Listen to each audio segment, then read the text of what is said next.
20 years ago, I helped set up a small activist collective called Block the Empire to oppose Canada's contribution to the invasion of Iraq. I participated in many protests against Canada's occupation of Afghanistan and Haiti, as well as Canadian complicity in Israeli violence. I've written critically about the NATO war on Libya and many other foreign policy issues, including a book on how the propaganda system works in Canadian foreign policy. While there are parallels from the first half of the 20th century, the political climate over the past year and a half is remarkable. Easily demonstrable facts and history are all but expunged from a media sphere devoting extensive attention to the war in Ukraine. Every MP in the House of Commons walks in lockstep, and unlike the US, no politicians with profile questions any element of official policy.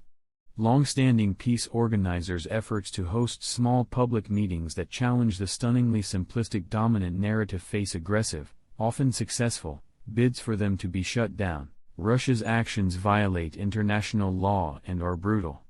Its forces are responsible for thousands of Ukrainians' civilian and tens of thousands of Ukrainian soldiers' deaths. The damage to infrastructure and environment is also staggering. But that is well detailed in the Canadian media. What is ignored in the dominant discussion is the context that could prompt Canadians to push Ottawa towards a contribution to ending, rather than escalating, the horrors. Stated bluntly, Canada helped provoke the conflict, and is prolonging the horrors. 4 months ago, Foreign Minister Joly opposed the peace initiative, presented by China. She's also ignored recent peace initiatives proposed by Brazil, and the African Union, as well as the peace deal nearly struck in the first month of the war.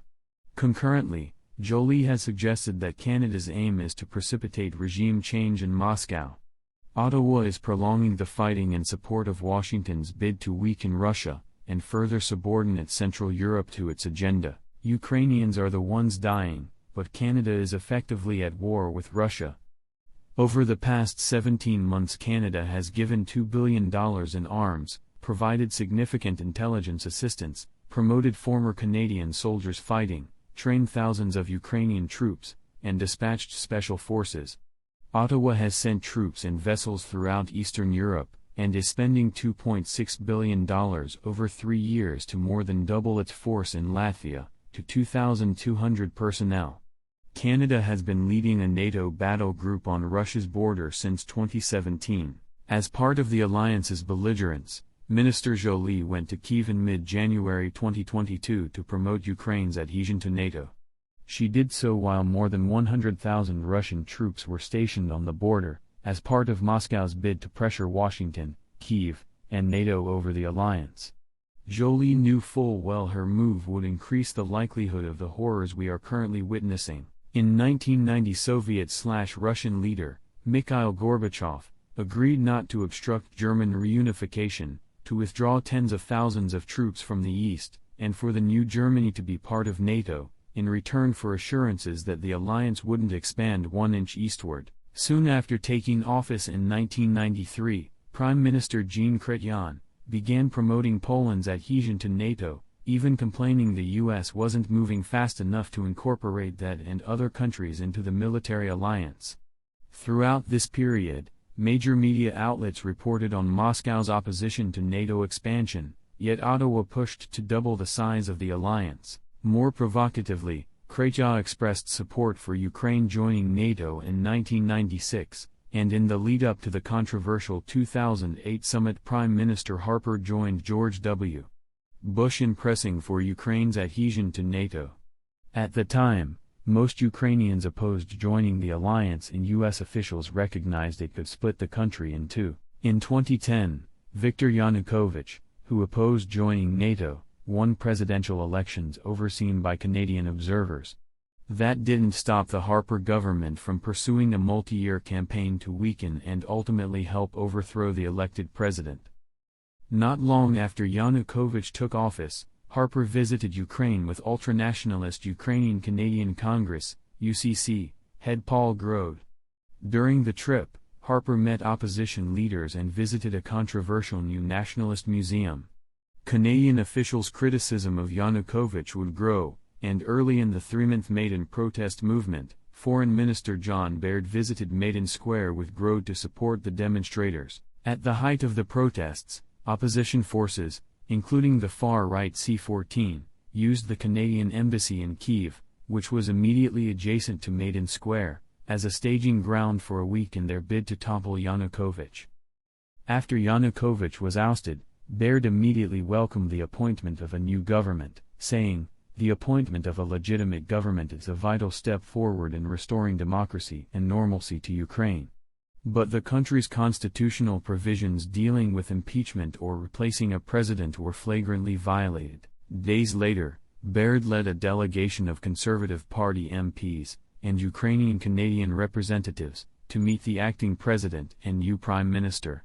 Ottawa announced $220 million in aid to the interim government, and Harper was the first G7 leader to visit the interim government, telling the acting president, "You have provided inspiration and a new chapter in humanity's ongoing story of the struggle for freedom, democracy and justice." The coup spurred right-wing violence, Russia's intervention in Crimea, and a war that left 14,000 dead in the east. In February 2015, France and Germany oversaw a peace accord. 2 months after the Minsk II Accord was concluded to end fighting in the east, Canada instigated a military mission in Ukraine, which the Russian embassy in Ottawa labeled deplorable. It noted, "It would be much more reasonable to concentrate on diplomacy and encourage authorities in Kyiv to finally enter into a genuine political dialogue with Donetsk and Lugansk republics as it was agreed upon in Minsk II Accords in February." Through Operation Unifier, Canada effectively entered into a low-level proxy war with Russia, which Moscow massively expanded 17 months ago. Before Russia's invasion, Canada trained over 30,000 Ukrainian soldiers as part of Unifier, which cost $900 million. The US and UK also began to train and equip Ukrainian forces as part of bringing it closer to NATO.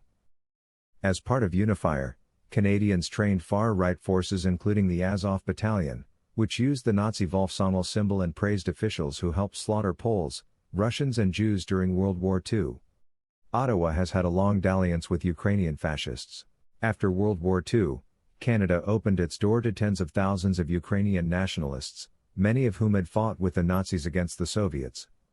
A few years earlier, Mackenzie King's government facilitated the creation of the UCC to undercut more socialist and internationalist elements within the community. Deputy Prime Minister Chrystia Freeland provides a stark example of the influence of nationalist, anti-socialist, and anti-Russian Ukrainian Canadians.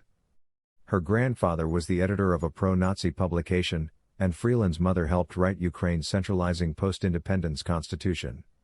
In 1989, Freeland represented the UCC and Canadian Institute of Ukrainian Studies at a Congress of the Ukrainian People's Front, delivering cash, video and audio recording equipment, and even a personal computer to her contacts as part of efforts to undermine the Soviet Union. Canadian support for nationalist, anti-socialist forces in Ukraine has a long history. As part of the psychological war against communism, External Affairs launched a Ukrainian section of Radio-Canada International in 1952 to stoke opposition to the Soviet Union. Since the demise of the Soviet Union, Ottawa has spent tens, probably hundreds, of millions of dollars assisting anti-Russian Ukrainian civil society groups. It's part of Canada's effort to turn Ukraine into an anti-Russian bulwark. Canada's policy towards Ukraine is rooted in the centuries-old Great Game struggle over Central Asia and Eastern Europe. Much of the British garrison in Canada left for Crimea during the 1853-56 war, and many Canadians also volunteered for British units fighting Russia. Between 1917 and 1920, 6,000 Canadian troops invaded Russia, and throughout the 1920s and 1930s Ottawa worked to isolate Moscow. After World War II, an Iron Curtain descended over Europe with 100,000 Canadian troops stationed there from 1951 to 1993. Since 2017, a growing number of Canadian troops have been based on Russia's border in Latvia. Denying the geostrategic dynamic, Canadian officials claim the conflict is about democracy. But the Liberals work with many dictatorships, and in 2019 the Trudeau government supported the ouster of Bolivia's first indigenous president Evo Morales. In December, Ottawa backed the ouster of elected leftist Peruvian President Pedro Castillo. The war in eastern Ukraine started with the Canadian-backed ouster of an elected president, which led to the banning of political parties and some media, A year before Russia's invasion, Zelensky shuttered 3 television networks that criticized his failure to fulfill his election platform of ending the war in the East. He then detained the leader of his party's biggest rival, and after Russia's invasion, Ukraine imposed martial law. In Canada, those pushing to expand Ottawa's role in the fight often seek to suppress debate and civil liberties. It's absurd to suggest that the war in Ukraine, or Canada's role in it, is about advancing democracy. Rather than simplistic good versus evil, this is a multi-layered geopolitical conflict that includes a significant internal Ukrainian conflict. Unfortunately, there's no simple solution to ending it. But Ottawa shouldn't escalate it further. Nuclear Armageddon remains a possibility. If Canada was a force for good in the world, it would, at a minimum, begin talking about the need for peace negotiations and a truce.